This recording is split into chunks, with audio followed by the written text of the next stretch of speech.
અમરેલીમાં એસઆઈઆર પ્રક્રિયામાં form number 7 મુદ્દે કોંગ્રેસ આક્રમક મૂડમાં જોવા મળી છે।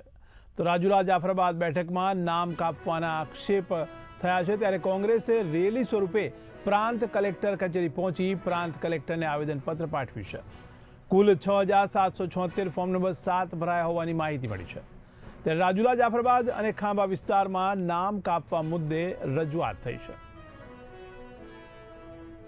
વિધાનસભા વિસ્તારના એટલે કે રાજુલા જાફરાબાદ ખાંભામાં મોટા પ્રમાણમાં કોંગ્રેસની વિચારધારાવાળા લોકોના નામ મતદાર યાદીમાંથી ભાજપ કાર્યાલયથી ડિલીટ કરવામાં આવ્યા છે। આ નામ જે લોકો હયાત હોવા છતાં પરંતુ 7 નંબરના ફોર્મ ભરી અને કલેક્ટરશ્રીને આપવામાં આવ્યા છે કે આ લોકો હયાત નથી અને ખોટી રીતે આ લોકો હવે હાર ભરાઈ ગયેલા બોખલાઈ ગયેલા લોકો અત્યારે હવે મતદાર યાદી હારે છેડા કરી અને લોકશાહીનું ખૂન કરે છે।